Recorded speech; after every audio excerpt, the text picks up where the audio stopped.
Let me tell you of the days of high adventure.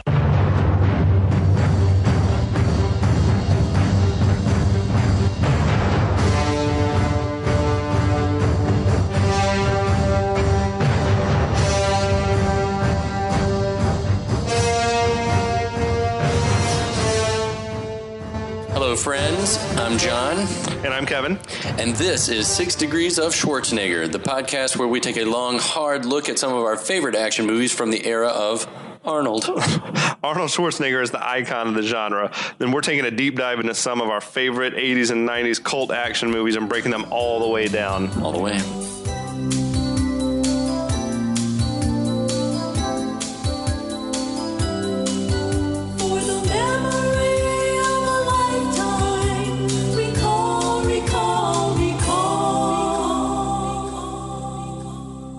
So we're back with a true Arnold classic. Episode 2 of Total Recall. Amazing, amazing Arnold vehicle. And there's a lot to unpack, so this we're is not going to hit you guys with some trivia. We're going to dive right into this. I love it.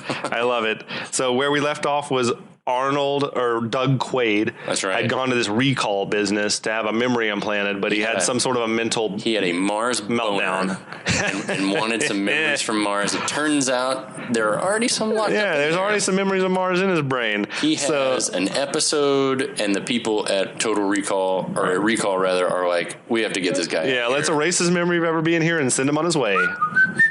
Nothing to see here. So we open. Quaid sort of groggily wakes up inside of a cab. A Johnny cab. It's a Johnny cab. Your weird animatronic taxi.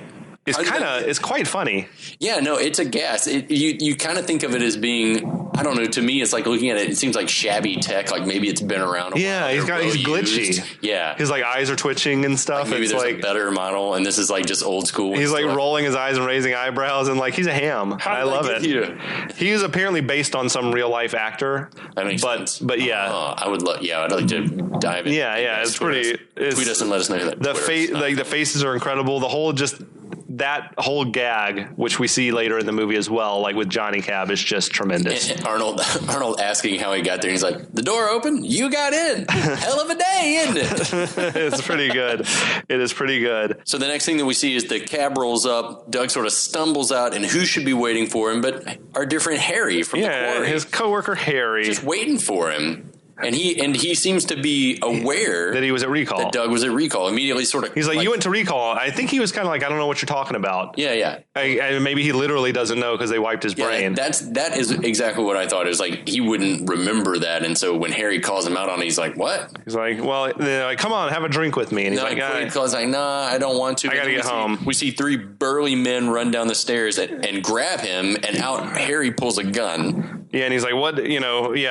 Understandably, Quaid's confused. Yeah, and Harry says, you blabbed about Mars, and now you gotta die. I know, I love it. It's so memorable. You blabbed, Quaid. You blabbed, Quaid. You blabbed about Mars. Jesus, it's such a good line. It's very melodramatic, but it totally works. They drag him into kind of a dark corner. Yeah, he's about to get shot and killed, we guess. But then secret agent training, and I love this scene. This reminds me of Jason Bourne and others, where secret agent training kicks in, and Quaid kills all 4 of them. He kills all 4 with relative ease. That's right. He's like snapping necks and shooting dudes. And just like Jason Bourne would, sort of is like looking at his killing machines. After he did it, I was like, how did I do that? I don't understand what just happened. So, like any good husband, he runs home and confesses to murder.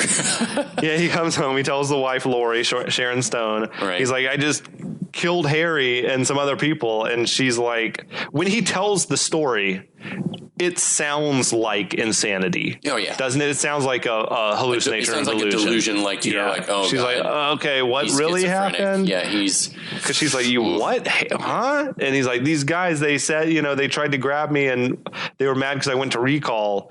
And she flips. He went to recall, and she says that he's having delusions, but then he shows her his mitts covered in blood. Yeah, he's like, does this look like a delusion? And it's like, you can't argue with that. And she's like, we got to call a doctor. Or it's like, oh, boy, you killed a homeless person or something, right? Or a cat. You fed a cat to an ATM. Oh, my God. So she's going to call someone. And he's like, no, don't call anyone. Yeah, she's like, I got to call a doctor. So he goes to wash up, and she makes a call on the Skype phone, and who should it be? Our first appearance of Michael Ironside, which oh my God. At this point, presumably, he could be a doctor. Mm-hmm. Like, we don't really know who he is yet, but he's playing the role of Richter, and Michael Ironside is amazing in this role. I love everything he's another guy that I'm just like he kills it. He's sort of one note, but the roles that he plays, he's perfect for. He's awesome. He was awesome in Top Gun, right?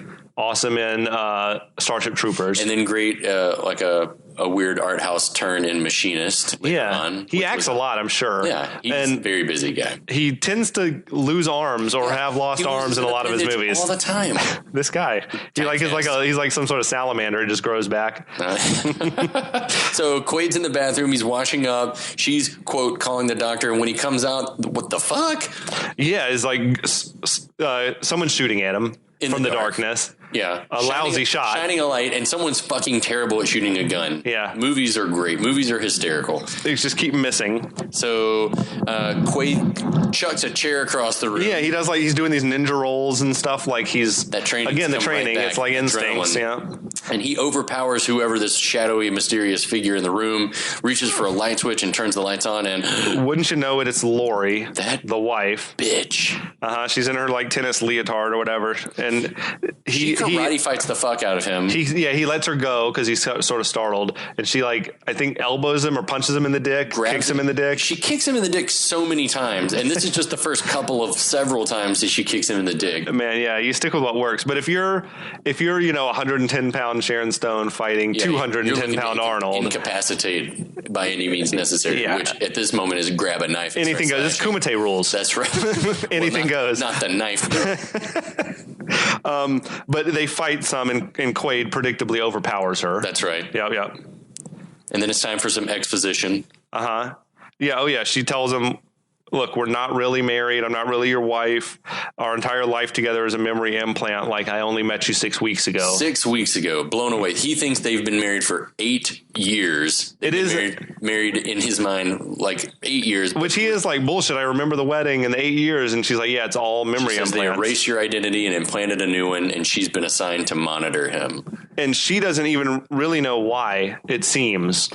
You know, honestly, like, at this point, she seems like maybe she's not going to be a bad guy. Yeah, she seems super apologetic about it. And, like, sympathetic. It seems like she's, like, willing to help him at this point. She's sitting down on the thing. They're sort of like, she starts playing around with him. She's saying she really did fall for him, that she was the best assignment she ever had. And then she starts trying to make a move. Yeah. I mean, I'm like... Good for Arnold for having that willpower, because I think I would have just jumped at that opportunity. If you don't trust me, you can tie me up. She says as she starts to remove her leotard. I know. He's like, I didn't know you were this kinky. And he's like, well, it's no better time to find out. Like, let's get it going. But then she throws a conspicuous, like, look over his shoulder at the video, like, monitor. Phone. Yeah. And video phone. It's like a screen on the wall. It's like, surveillance camera or something. He turns around and sees, like, some goons entering the building, Michael Ironside and others. And says, clever girl. Clever girl. I wonder if Jurassic Park just, like, lifted that. Even if they did or didn't, it's a good line. Yeah, a good line. Then he just, like, punches her and knocks her out. Is that okay?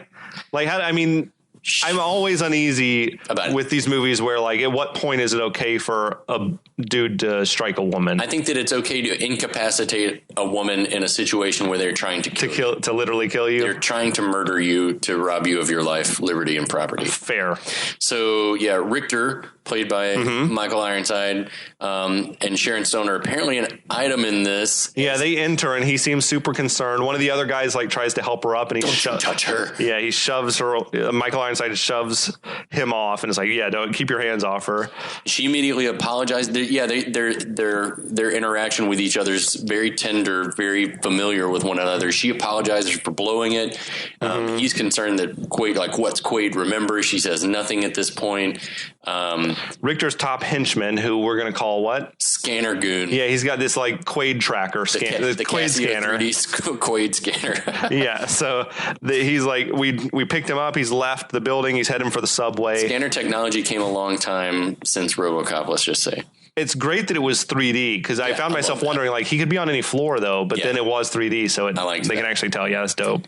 Yeah, so then we see Quaid sort of making his way through the airport community of now they filmed this movie in Mexico City. Okay, like this was real architecture. It was their real transit system and everything. Like they called the architecture brutalist architecture, which was a big style in the time. Soviet bloc as well. I think it was just kind of like everything is poured concrete. Everything is just giant concrete, ugly, lots of straight lines. Yeah. So it seems otherworldly or futuristic or something. Everything looks like Judge Dredd. Yeah. And based on this is never mentioned in the film, but based on clues they give you, like phone numbers and in his like paperwork and IDs and stuff later, apparently the setting of this is supposed to be El Paso, Texas, that's interesting to me. Of all the places in the world, it's like, all right, sure, El Paso, why not? Yeah. Oh, so they don't ever say it in the film, but the story is supposed to be set in the year 2084. Okay. So it's that far in the future. I mean, but we're nowhere close right now, but you never know what city's going to be like the city in the future. Right. And, in Ready Player One, it's Cleveland. Yeah. Ohio. Absolutely. So, I'll roll with that. Cleveland. El Paso. Interesting choice. Go Indians. Now, this is when he hits that X-ray machine again. That's right. It's the payoff. But then sets the thing off. He's got a gun tucked in his belt. Yeah. And that's a cool effect. It's a cool effect to see that he sort of catches, like, sets the thing off and then just, like, runs through it. Well, he gets, like, security guys come in from the one side. Right. And then Richter and his goons are coming from the other side. And he just dives through the glass, which was, a super awesome effect. And then, so more chasing. There's a sprint up an escalator. Yep. And then we get one of the more gruesome scenes in the movie. It's a little bit of that RoboCop Verhoeven overkill where he's being fired upon by four guys at the top of the escalator and hides behind a guy. So he just sort of grabs an innocent bystander and uses him as a human shield. This is our hero, people. Now it's that training though. Yeah. So he's hiding behind this guy who's taking just dozens of shots and blood is flying everywhere.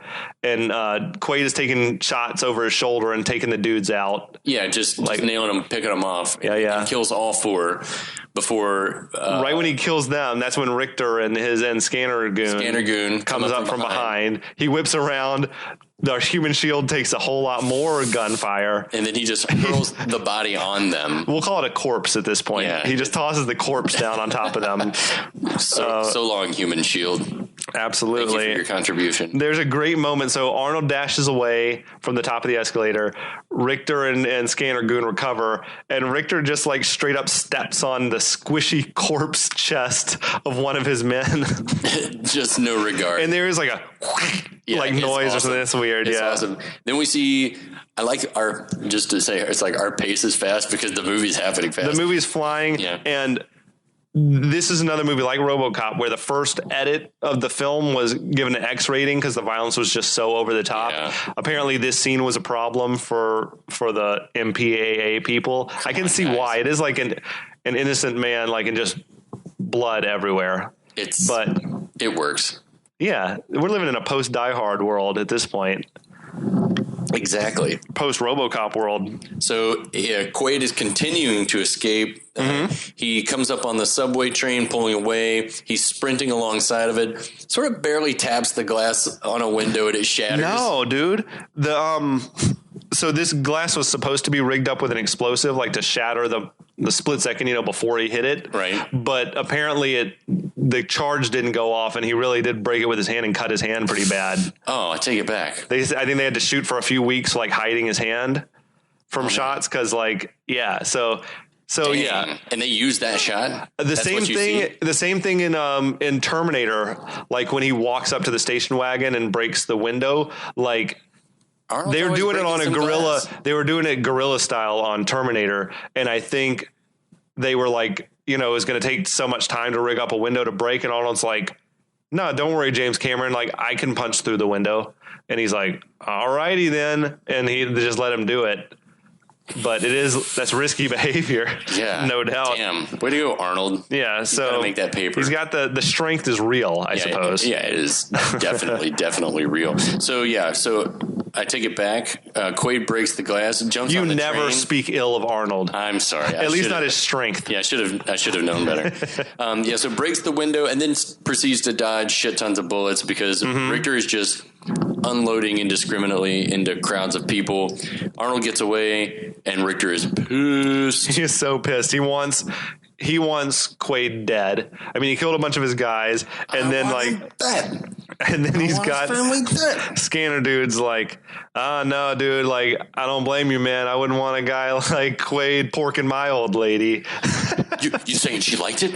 And he's like, oh no, I'm sure she hated every minute of it. Big eye roll. Yeah. This guy's like got some balls to be like breaking Richter's balls. Scanner Goon, I think, is like his lieutenant. Otherwise, he would already be. They must have a good relationship. Yeah, he needs him. It's kind of like a Joker and his right hand man. Yeah, Bobby. Always like another Bobby.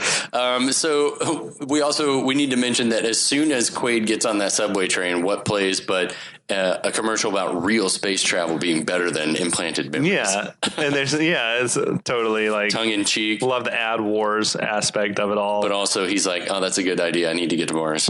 So Richter and them, they're back in the car, like on the video phone with Cohagen.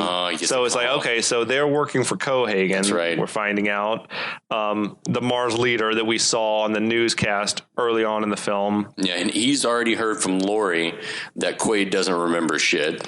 Right. Like Cohagen wants Quaid alive. Right. And Richter, of course, wants to kill him. We've seen. Right. It's clear that Cohagen has an agenda. Right. We don't know what it is. Right. And that's who was it? Richter said we should have killed Quaid on Mars. Yeah, we should have killed him on Mars. So you're like, so he has definitely come from Mars or been to Mars before. Right. Cohagen says he wants Quaid alive for re-implantation and back in place with Lori. But Richter, obviously wants to kill him and fucks with the transmission. So he's like, I didn't hear that last part. I love that he's twisting the dial. He's like, sorry, sir, it's sunspots. Oh my goodness. And then it's at that point that Scanner Goon, they pick him up. They pick up Quaid again on the scanner. They've honed in on him again. He's like in the... I don't know. He's checking into a seedy seeming hotel. He comes out in an area called the Galleria. Shout out to Houston, H-Town, Galleria. And then Quaid sort of comes out in the open from the subway and checks into a stain covered motel. It's pretty gross. We're probably the type of hotel that takes cash. Only a deposit for the sheets. And in an instant from him entering the room, the phone's ringing.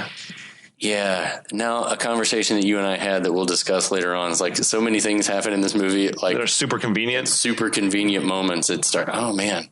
So anyway, a very convenient phone call. And who is it? It's a guy who looks like a soap opera actor.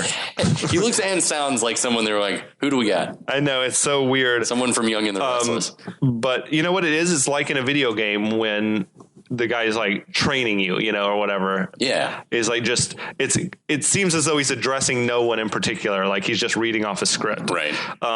But yeah, this part's pretty freaking convenient. Yeah. If you want to believe that we're stuck in like a recall dream right now or whatever. And the guy tells Quaid, hey man, you got a bug in your skull and I'm offering you assistance. If you want to live, don't hang up, which all sounds like a script, right? It all sounds totally like a script. And Quaid, to his credit, is skeptical. Right. Yeah. This guy's like, dude, we were buddies back in the agency on Mars. And like, you told me if you ever disappeared for me to find you and give you this suitcase that I've got. Checks out.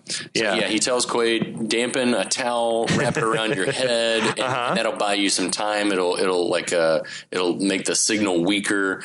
And then he tells him to come out to the payphone and get this suitcase. So this is when Quaid, he transitions into turban Quaid. Like he's got this towel wrapped around his head in a very unique look. Like Toad from Mario Brothers. Got that whole thing going on. It's very odd. But when he goes down to get the case and some lady's trying to pick it up and walk She's away. I saw it first. first. And he wrestles it away. And she puts up a fight. He's like, it's mine. And she's like, get your own case. He just snatches it from her. And she's like, fuck you, you asshole. And he sort of just turns and gives her a weird bow. And it's at that exact moment that he's spotted by the bad guys. Yeah, they've rolled up to the Galleria area, but they don't necessarily. They're like, he's around here somewhere. Just keep your eyes peeled. Right. And he like locks eyes with Richter. He stops and is like, oh shit. Yeah. So they're on him again. Yeah. He immediately jumps into a Johnny cab. He can't think of a place that he wants to go. The Johnny cab. Right. He's like, just drive. He's like, why don't you tell me the number of the place that you want to go? Well, it is. I can see the frustration. Like in that world, you mean in the world where we're living, the Johnny cab, to happen? The Johnny cab is not going to take you to a like it's not just going to drive because you tell it to drive. Like it's not going to go until you tell it where you want to go. Yeah, the automatic Uber is not going to just drive. You're not just going to dive in and say, drive me 20 minutes north. Yeah, no chance in hell. So he fucking manhandles the animatronic driver, the Johnny cab guy, and disembodies him from the car and just takes the joystick himself. Yeah, the fight with the Johnny cab driver is like so funny. It's hysterical. It's really good. He's like saying like, uh-oh, and all this is whatever, So he peels out with the Johnny cab. He makes a getaway. Lots of gunfire again out in the open. Yeah. But I love when he gets to, he crashes the cab. Well, he shows up in your quintessential industrial site. Mm-hmm. The cab charges his 18 credits. He's like, give me 18 credits.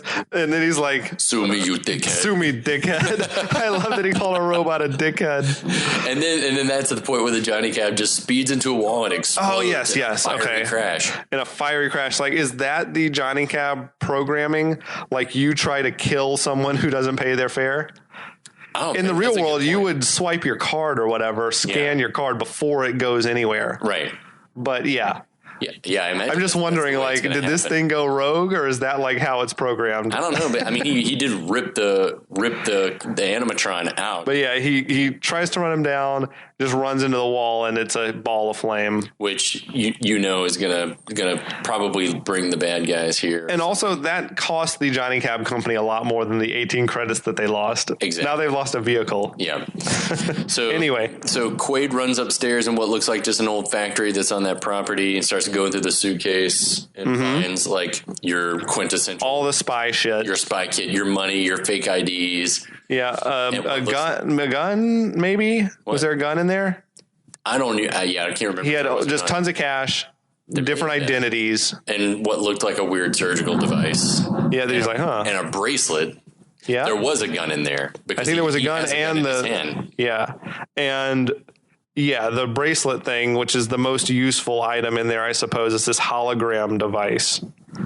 And he sort of turns it on. He sees a version of himself across the room, and he panics. Starts having, and he had the gun. Himself, yeah. And then he realizes it's a hologram, and he's like, "Oh, nifty, neato." Yeah, and then we cut back to our goons. Yeah, neato. This is great. Oh, if you look closely, there was also a yellow garment of clothing hanging out of the bag. Nice. That we'll see in a little bit. Yep. The goons hear about a fireball.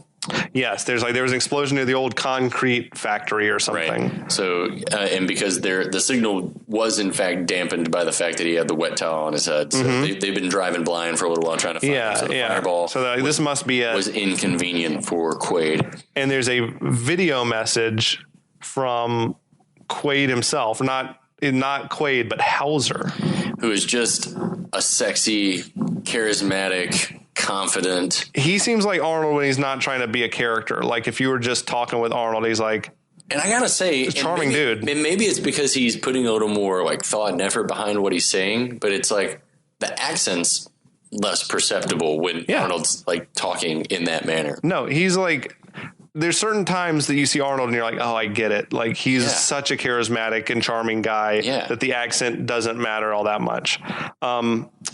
But yeah, so Hauser starts talking him through more exposition, which is that, hey, I used to work for Mars Intelligence. I realized that Cohagen was a bad guy, and I turned on him. Yeah. But if you're watching... I met a woman who taught me the way. Yeah. He's like, if you're watching this, then Cohagen must have gotten to me and wiped my memory.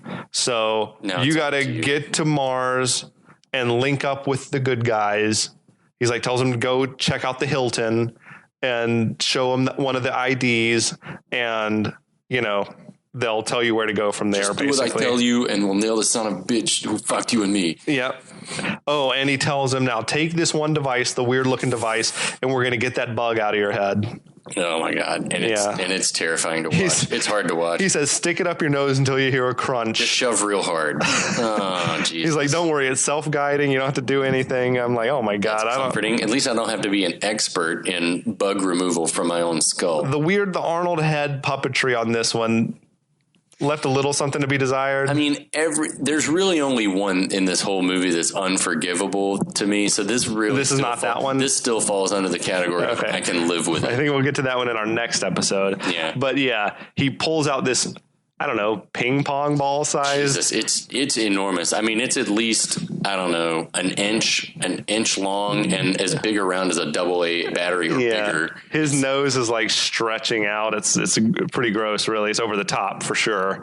Like a truck. Like a truck. Like a machine. So yeah, the homing device is removed, and it is at just that moment, wouldn't you know it, that Richter and friends. Well, what happens is once it's out of his head, the scanner hones in on him again. Yeah. So he's no longer got the towel protecting it. So Quaid, thinking quick, he like sticks it in this food, whatever thing that he's been eating, like a candy bar, I think. Like a Milky Way or something. Yeah, I think it was a Milky Way, and he tosses it to the rats that have been hanging around. Nice.